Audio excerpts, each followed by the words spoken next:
Vi har lavet en videopræsentation om WTO, IMF, G20 og Verdensbanken, og det har de til mig. WTO, det er en World Trade Organization. Det er en verdenshandelsorganisation. Den blev stiftet i 1995 og har hovedsæde i den schweiziske by Genève. De opererer i 2009 med et budget på 189 millioner schweiziske francs, og i 2008, den 23. juli, der har de 153 lande som medlem. Formålet med organisationen, det er, at den skal være international og arbejde for at hjælpe producenter, eksportører og importører for at udføre deres repræsentative erhverv. Formålet med andre ord for WTO, det vil sige, at de skal lave faste rammer for verdenshandel. Mandatet under Doha-forhandlingerne om Doha-runden, det blev givet under 4. ministerkonference i Doha i 2001. Siden er der løbende løbet forhandlinger, dog er det ikke lykkedes at få nogen af dem hus endnu. Både WTO, IMF og EU har en meget stor del af verdenshandlen. WTO, det er den eneste internationale organisation. Mange mener, at WTO er en afgørende magt for både rige lande og fattige lande. WTO, det er en demokratisk organisation, hvor fattige lande skulle have lige så meget at sige som rige lande. Det er bare mange, der mener, at det er en umulig opgave at regulere den globale økonomiske udvikling via WTO. WTO afhænger meget af størrelsen på det marked, de opererer på. Under Uruguay-runden var der ikke politisk stabilitet i Indien, og det gør, at der i dag ikke er nogen, der tager WTO alvorligt der. Grunden til det var, at der ikke var nogen i Indien, der var kritiske over for WTO. De er ikke grundige nok, og de er ikke dygtige nok. Og det endte så med, at politikerne blev skiftet ud hver 4 år. Og snart vil det komme en situation, hvor folk vil begynde at forstå konsekvenserne af WTO, og det vil ende med, at vi ikke vil få nogen af goderne ved globalisering eller liberalisering at se, og med andre ord heller ikke for den sags skyld WTO. Det startede som G7 i midten af 70'erne på grund af oliekrisen. Det hedder G7, fordi at der var 7 lande, som deltog. I 1998 kom Rusland også ind og deltog, og så kom det til at hedde G8, fordi det var 8 lande. Og i 1999, der tog man så initiativ til at oprette G20, som er en klub for verdens største lande på det økonomiske område. Navnet fortæller, at der er 20 i klubben, hvor 19 er verdens vigtigste industrilande og vækstøkonomer, og den sidste er EU, som er derinde som en samlet blok. Og alle verdensdele er repræsenteret i G20, og hovedreligionerne er også repræsenteret. Målet med G20 er at studere, revidere og diskutere centrale emner inden for den globale økonomi for at skabe stabilitet og vækst. Altså, at de skal finde den bedst mulige måde at løse globale problemer. Og deres seneste handelsaftale trådte igennem i 1994 med USA, Canada og Mexico om frihandel. I år 2008, hvor finanskrisen var på sit højeste, indkaldte den daværende præsident George Bush alle G20-landenes stats- og regeringschefer til et topmøde. For da krisen var global, var det ikke nok kun at indkalde G20, fordi man også gerne ville have nogle af de store U-lande som Kina og Indien med.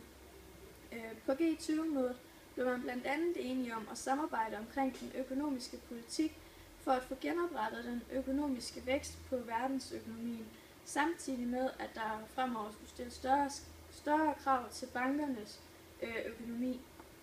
Og mødet var banebrydende, fordi man for første gang indledte et globalt økonomisk samarbejde mellem de rigeste industrilande og de største u-lande.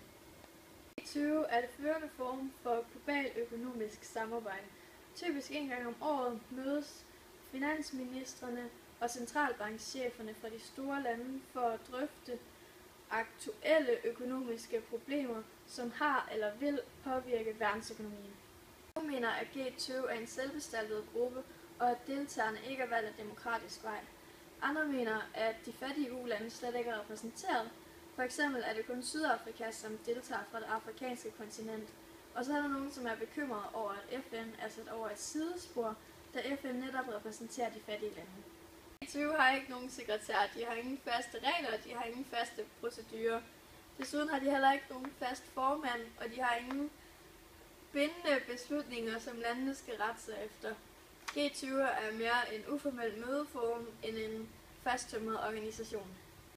IMF er en international valutafond og international organisation. Målet med globalt finanssystem er at låne penge til mellemlandene, som har underskud på betalingsbalancen. Det er især rettet mod lande, som er hårdt ramt økonomisk, men det gør dog, at hvis man låner penge af IMF, at lånet forpligter til, at man iværksætter reformer. IMF's hovedkvarter ligger i Washington D.C.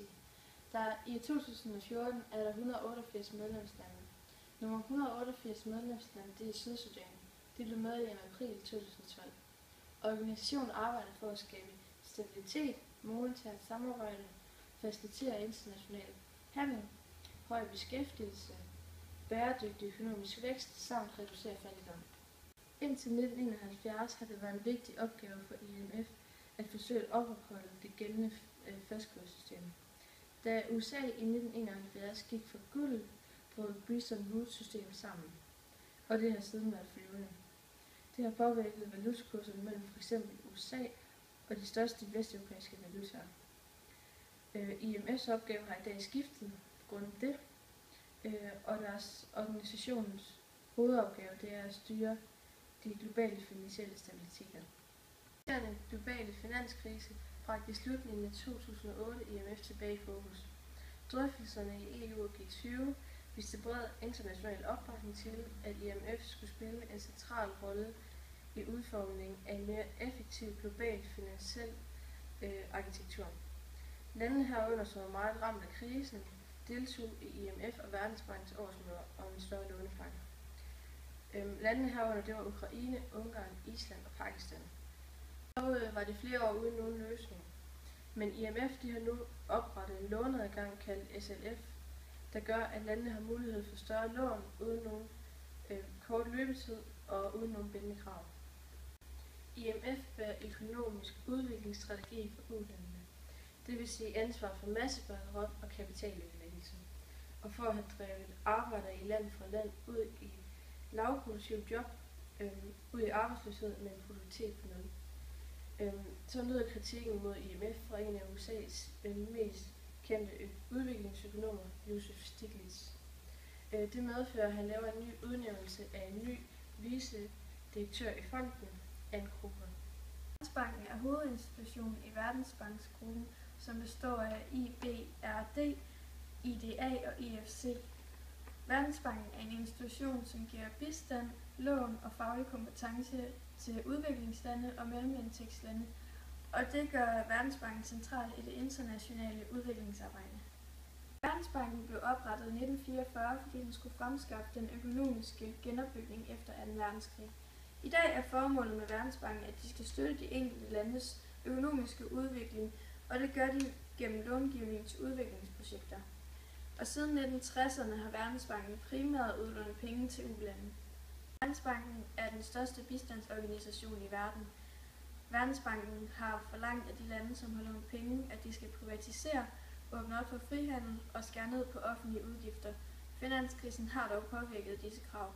I 1960'erne til 70'erne støttede Verdensbanken flere gange højreorienterede diktaturstater, som underskuede deres befolkning via undertrykkelse og tortur.